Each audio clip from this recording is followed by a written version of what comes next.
LA and restrict him from becoming a free agent, so AR will stay in LA with Luka. But as for LeBron James, who is an unrestricted free agent, Shams Charania says there's been not much movement. Listen to this. My understanding is there hasn't been an offer out to LeBron James yet as far as his free agency. We'll see how that develops over the next 4 or 5 days when free agency starts. But a lot of it is like, how much can we upgrade the roster and then potentially go back to LeBron? Or do you take care of LeBron first and then figure out any type of potential roster move? All right, so no offer yet for LeBron James. Stephen A., is it at all concerning that the Lakers have yet to offer LeBron when they've already taken care of Austin Reeves? Not at all. Not at all. The priority was to make sure you took care of Austin Reeves because he's got value around the league because of his youth. And as a result of that, you can sign him and deal with other stuff later. You still got Rui Hachimura, you got Luke Kennard, you got Jackson Hayes, you got these people along with LeBron James. You can exercise bird rights and keep those guys. You know that, so that's a reality. But most importantly, here's the thing that's not being said. LeBron James has graduated to a point in the NBA in his career where he can essentially choose where he wants to go for the most part.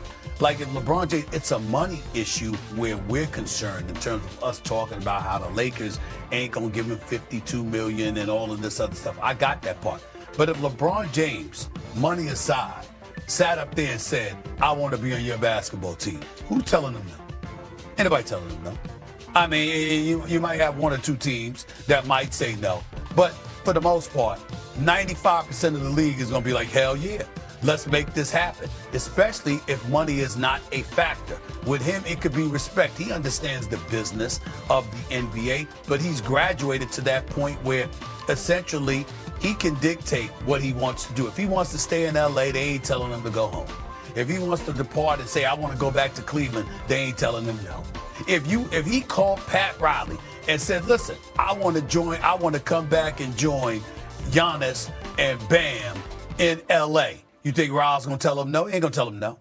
So that's what we have to understand. It's not really concerning to me because it's LeBron and that is his reality. A reality, by the way, that he has earned. Kenny? I'm a little concerned because normally it's 2 things. A, this is a relationship business. This is a respect business. And when you are LeBron James, think of all the times that LeBron has been an unrestricted free agent at any point in his career.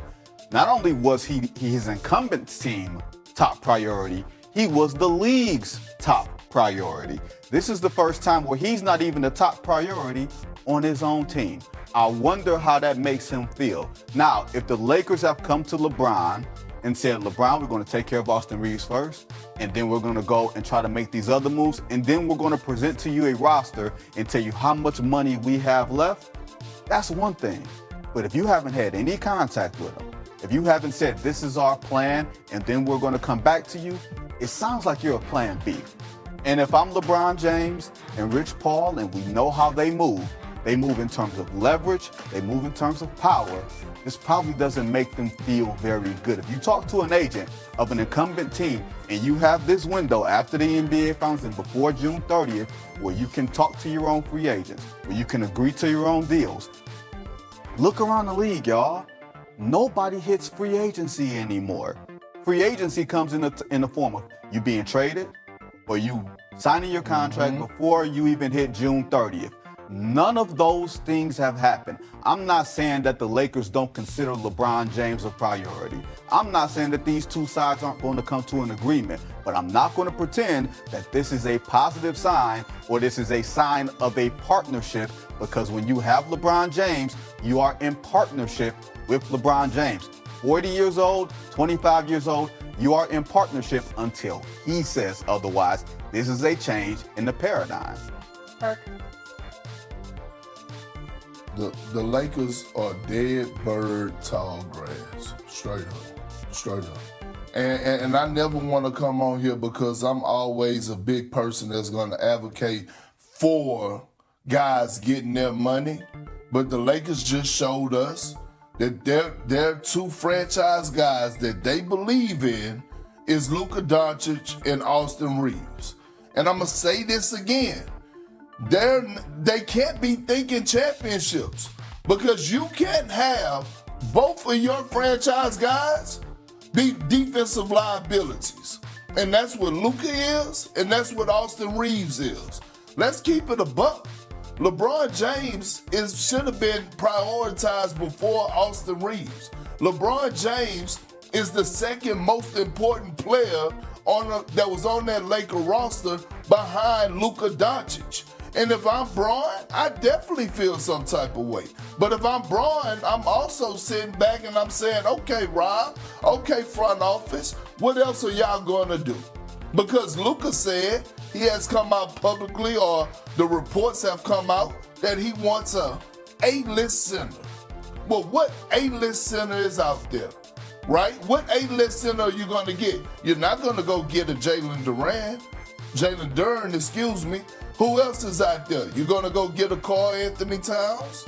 You can't get him. So my thing is, the reason that Luka wants an A-list center is because, yes, he's able to, his offensive package, meaning live threat at the basket, but secondly, he's trying to get an A-list center to cover up for what they lack on perimeter defense.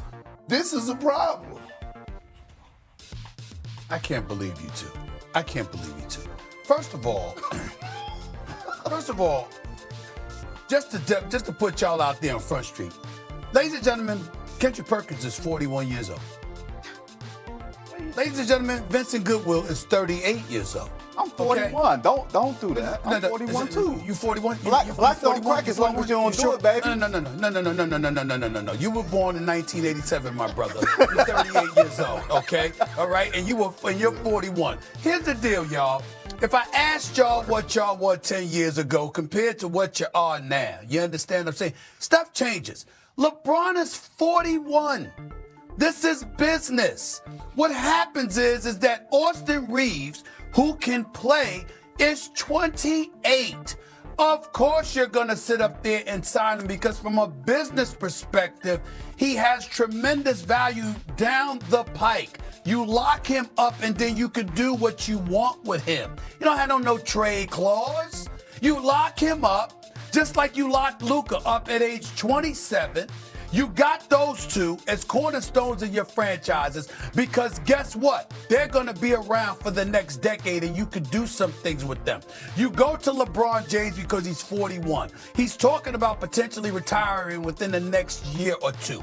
You solidify that. You're not the Oklahoma City Thunder where you already got a squad, plus you got 13 first-round picks and 16 second-round picks over the next 6 years. It's not like that. A Rui Hachimura, a Luke Kennard, a Jackson Hayes, and some other pieces. You can't go out there and get for so much. So if you got a young asset, you lock him up just to make sure you have the potential maneuverability to do what you want to do, knowing that your fallback is this dude who's a billionaire, who's a year or two away from retirement, who obviously is incredibly valuable. We all know that LeBron James is your second most valuable piece on the franchise. But in terms of the market moving forward and what you want to do years ahead, that's why you make the move with Austin Reeves. That's all it is.